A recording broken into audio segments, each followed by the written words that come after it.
So sa si Winok at saka si Juliano, so i-breed natin sila ulit, no.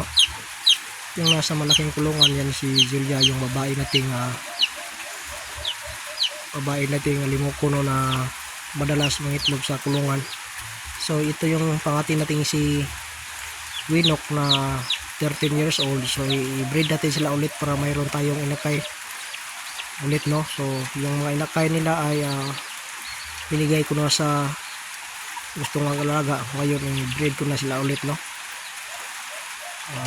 Ngayon ang tamang pag-prepare sa kanila kasi may marami na mga humuhuni na mga ibon sa gubat. So sila i-breed ulit para magkaroon tayo ng bagong mga inakay na mga sisiw, no? Mga sisiw, limokon. Transfer mo natin.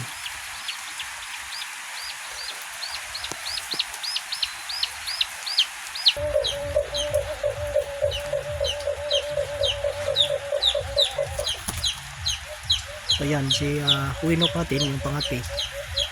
At ito yung babae natin, si Julia, no? Ito yung madalas mangitlog sa kulungan. So ito yun. Tingnan natin sa sa 3 buwan kung may mangyayari ba silang sisiping, no? Ayan, no? So yan, tingnan natin kung babae at lalaki, no? I-try natin silang i-breed ulit. Yung mga sisila noon ay binigay ko na sa nag-alaga.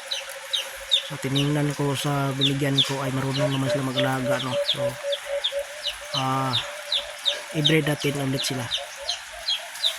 Yan, ganyan lang ang pag-breed ng alimoko, no? Kailangan pair sila.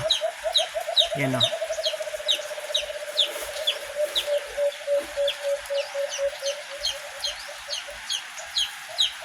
So hanggang dito lang muna tayo, no? Tinignan natin kung ano mangyayari kung mag-breeding sila ulit.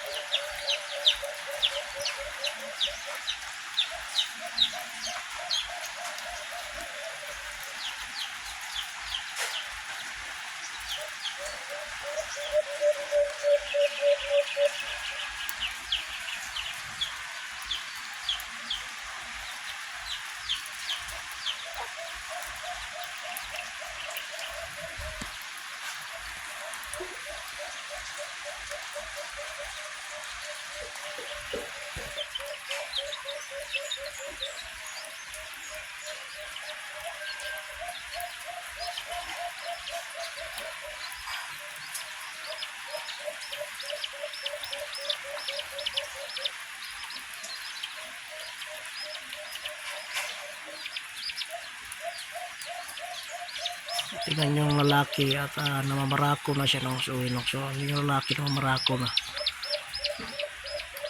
Tingnan yung babae ay siya yung mabilis pumaypay, no? Yung babae. Yung lalaki naman mamarako. Ganyan yung lalaki mamarako, no? Saka pag mamarako na sila, no? At pag may time na gusto na silang mag-breed, yung tuka nila ay kanilang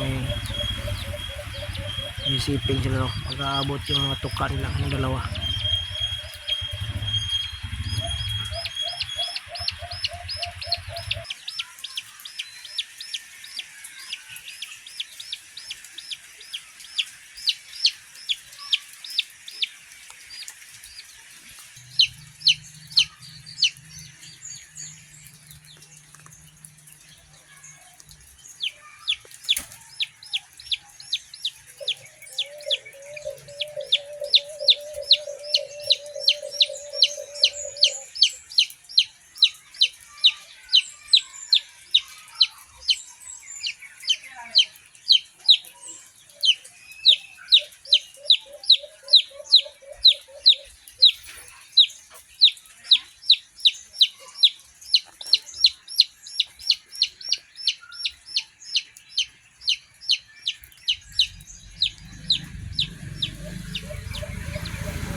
Ito yun si Gemini, no? So ito lang muna ang gagamitin natin kasi yung dalawa, yung babae at sa lalaki, i-breed natin ulit.